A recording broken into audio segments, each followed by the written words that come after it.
by Eugene A. Solon, cum laude.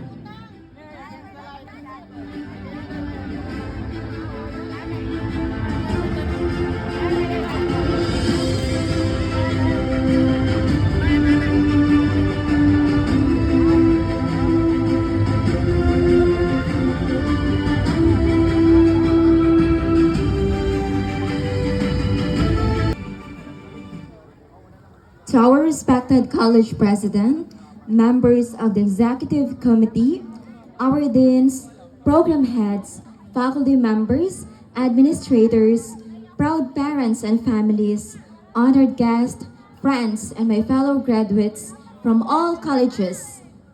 Isang maulan ngunit magandang gabi at araw sa ating lahat. Again, sa mga nabilin pa, kamo jud ang tuod nga leaders. Laban tani hangtod mahuman ha, kay karon na jud siya nga adlaw. Again, standing here today feels surreal because if someone told that little girl years ago that one day she would stand on the stage representing all colleges during the 30th commencement exercises of Green Valley College Foundation Incorporated, she probably would have smiled quietly and said, "As in? Sure na ba ni?" Because truthfully, this journey was never easy. Today is not only a celebration of achievements and diplomas, but also a celebration of sacrifices, perseverance, faith, and dreams that once seemed impossible. And if we are being honest, I think ang kaninga message para jud sa mga nangabilin, pila kaha sa inyo ang almost ni undang na, and pila kaha diri ang once naghila quietly while asking, "Lord, kaya pa ba ni?" Because behind every toga today, there is a story people never saw. But despite all those challenges, we are all here today because we chose to keep going. With that, allow me to share one of the non-fiction stories I truly cherish and treasure. Not because it is perfect, but because it is real. The story begins with a choice.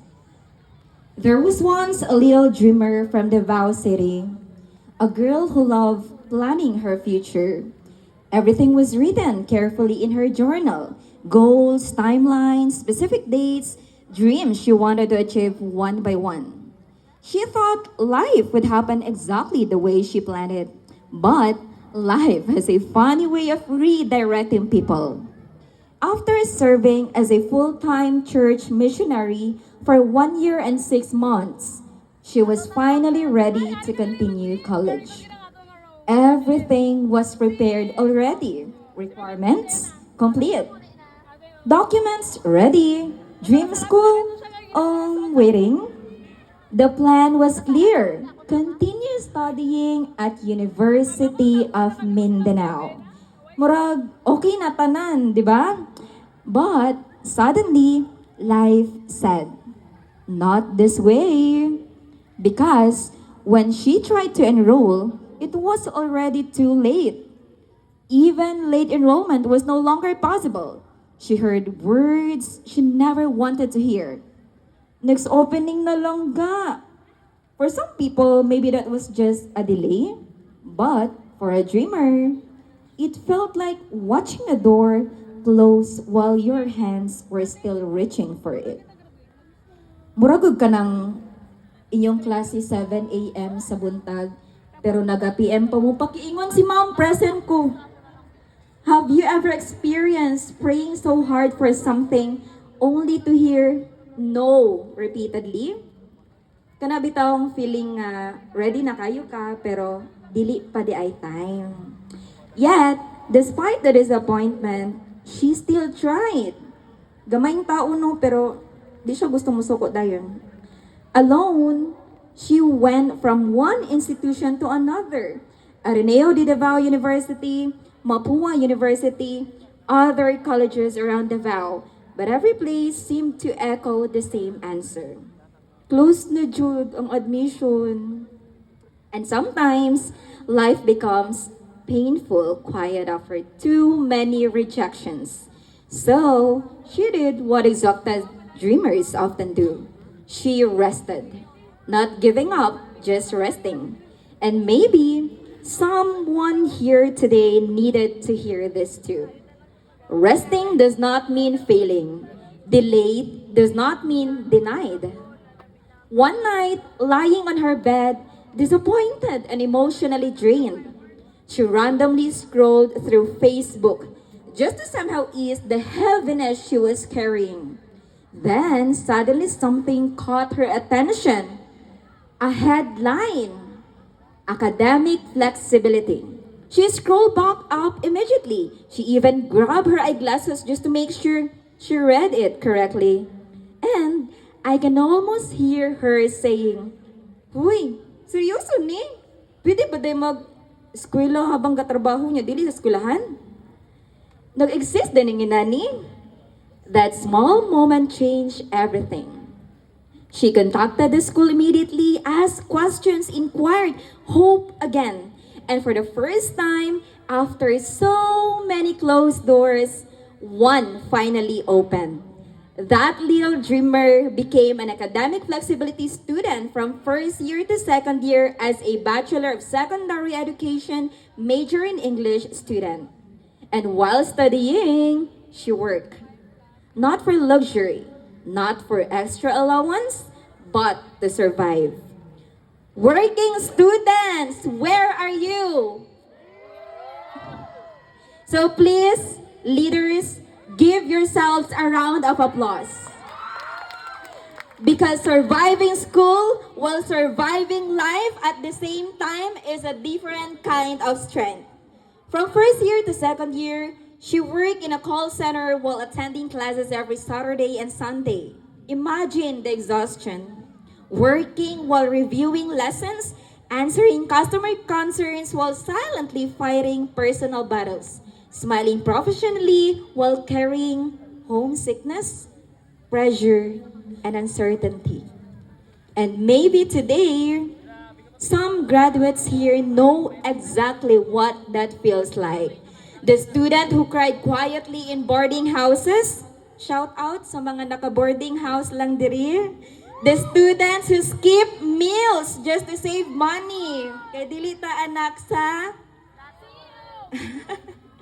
the students who work graveyard shifts, then attended classes exhausted. The students far away from their families. The students who almost gave up, but still, you showed up until unsang orasa ta mahuman karon. This victory is for you too. Because the truth is, some of the strongest students are not the loudest achievers. Sometimes, they are simply the quiet ones who refuse to quit. Then, from third year until today, that same dreamer shifted paths again and became an ESL teacher so work could finally align with school responsibilities. And now, here she is, standing before all of you today, not because life became easy, but because God remained faithful. And today, I realized something beautiful. Sometimes, the path that scares us the most becomes the exact path that saves us.